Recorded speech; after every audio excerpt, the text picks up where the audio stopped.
Welcome back to the Garden Hutch. Today we discuss September in your garden. Let's get going.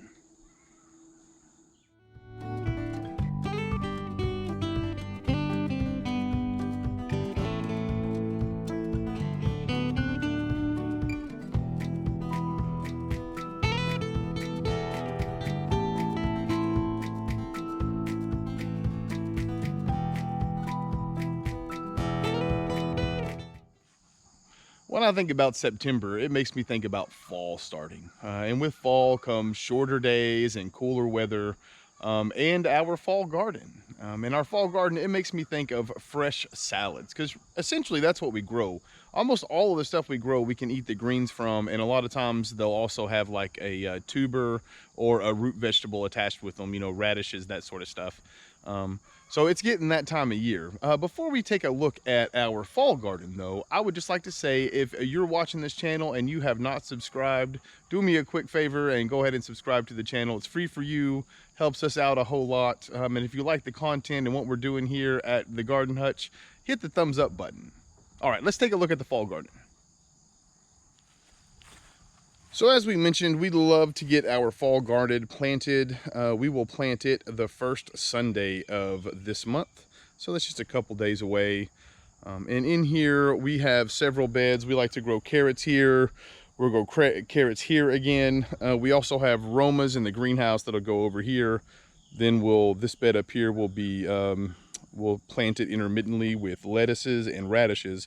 The lettuce we've already got started in the greenhouse. It's the only thing that we won't direct sow. And then we'll also put in turnips and beets.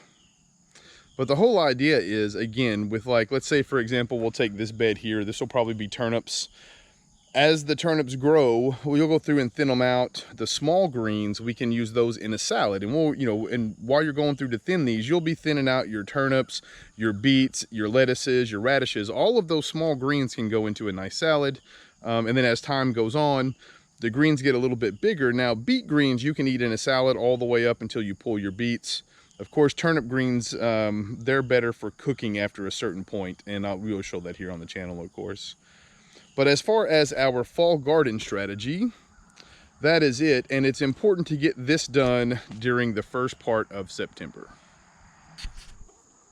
September is also a great time to begin cleaning up your spring and fall gardens. So for us, we plant a lot of determinate varieties. That way we sort of have like a cutoff date where we can go through, we can prep our beds. If we decide to use those beds for a fall garden, we have the timing. And if we don't, we can go ahead and prep them and have them ready for the next spring or summer. So behind us, what we've done is we've gone ahead and taken a lot of the plants out already. So we just wanted to walk through and kind of show you what we've pulled and why September is a good time to do this. Oscar cat, are you hanging out in the greenhouse, buddy? Yeah? Having fun? All right. And there's Otis. They're having a blast playing around here in the gardens. So we had one of Leslie's loofahs here kind of voluntarily grew in one of our compost buckets. So we're just going to see what happens. So let's take a look here about what we were talking about as far as cleaning up your garden. So at this point, all that we have here, we have our potato buckets. Those are the, for a fall harvest. We have our sweet potatoes remaining down there, and they're also the same. You'll let them grow until, the beginning to middle of fall, and then we'll pull those up. So that might be another September, early October type thing. As you can see here, our butternut squash, it is on its way out as well. We're just leaving it on the trellis right now until, see these butternuts here, they're going to cure for another couple days, and then we'll pull that vine off. And then this area up here will be completed. We did grow some eggplant in here, and more than likely, if we don't start getting more eggplant, I'll take that out as well. But what I'm trying to show you in this video is that as things start to die off and come out, especially like your determinate varieties, we like to remove them. And the reason that we do that, and the reason it's so important to get these things done in September, is because if you wait until later in the year, if there are any pests or eggs or anything from those pests that are on these plants, they can get into your soil And from that point, they're just going to hatch back there again the next year. So the sooner you can get these things out of your garden once they're done with their production cycle, the better off you're going to be as a whole. So having said all of that, what do we do with these plants whenever we pull them? Well, that's easy. We go over and put them into the compost pile. And that's another thing that's important to take care of in September. So let's go discuss that next. So as you can see behind me, our compost bins are a little messy right now. And the reason for that is that we've taken all of the browns from all of the plants that we've pulled and we've put them in one side. And the other side that we use to mix our browns and greens and to flip our compost as we go, it's empty. And the reason for that is we just prepped our fall beds. So the reason this is so important is in September, we prep our fall beds to do it. And now we're starting to pull a bunch of browns from our gardens. And what do we do with them? Right? We put them in our compost. So the way we like to manage this is you have to have a lot of nitrogen, right? A lot of greens to go in with these plants in order to process them. And if you take care of it now, you can actually have a pretty good amount of compost generated between now and the beginning of the winter. So what we like to do is we have a push mower with a bagger. All I do is whenever the time comes to start taking care of these plants, I'll just take the push mower through a small designated part of our yard and I'll push mow that until I get enough of the nitrogen that I need in order to do the compost. And then, you just do the traditional wet it down or layer it, make sure you wet it as you go. And then the reason I'm bringing it up in this video is in September, you can actually flip your compost pile every 3 to 4 days if you keep enough water on it and you're diligent. And again, by the middle of October or maybe early winter, end of October, early November, somewhere around there, you'll be able to have compost to go through and put in your garden so that whenever the springtime comes, you're ready to go. Another thing that is great to do here in September is to finish your notes on your summer garden. Taking notes is incredibly important for us gardeners. That way, when we start the next year, we have a better idea of what we did the year before, what worked, what didn't work, that sort of thing. So September's a great time to do it while it's fresh on your mind so you can get it over with. And then you can kind of move on into your fall garden and put all the energy that you need into that. It's also a great time for flower gardens. So let's take a look at Les's flower garden. Well, good morning, everyone. I wanted to talk about what to do in your flower beds for September. We are discussing September in your garden this week, and I wanted to kind of give you a tour. I slacked a little this year on the variety of flowers that I had, and this thing is chaos. I need to get in here and weed. There's dandelion greens everywhere, but for the most part, it's doing great. So, just wanted to kind of give you a little tour of my little flower garden and what we've done to manage this thing and what we've done to not manage it, because I love organized chaos. So this is kind of how my little garden works. So I'd like to show you a little bit of our lavender's doing really well. It's drying out just a little bit. You're going to lose a lot of that undergrowth. But the cool part is as the tops start to dry out, you can pull them or snip them off. You want to cut this guy back when it gets closer to your frost date, about 2/3 of the way, and that way the new growth at the bottom kind of has a moment to settle and support the root system throughout the winter. So this is a project that I plan on working on, and I wanted to show you this zinnia is a volunteer from last year. It was one little seed that came back, and it has multitudes of flowers on it. Hey, Oscar decided to join me and help out.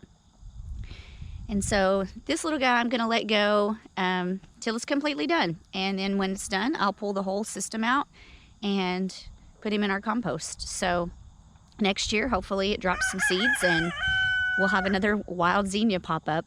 So we've got our rosemary over here. It's doing fantabulous. These things have a lifespan. I think Jeremy discussed this and he said 10 years, but actuality, they can live up to 20 years. And at that point, they die off and then you just have to plant another one. I've got 2 of these. They're beautiful. I had a 3 One didn't make it. I think fire ants took over the root system and it just didn't make it. But this guy is gorgeous. And I've got my sage over here. Now the sage is a project I have coming up. I want to trim it back. It is a perennial, so it will come back.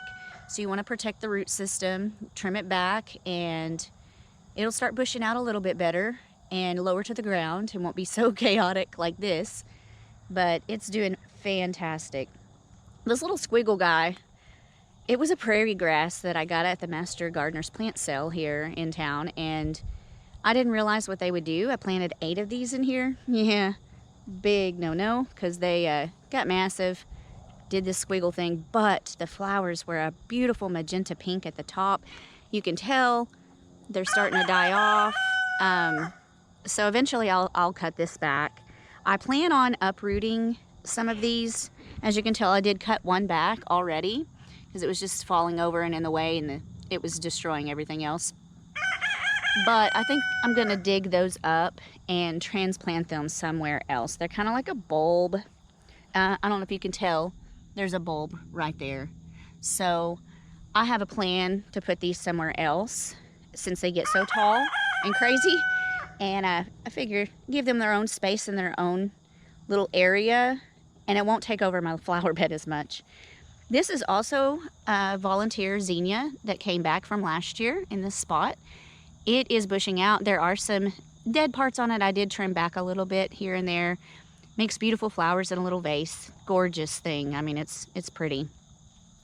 I've got a sunflower that I tried. I didn't know if it would come up, and it was a late one.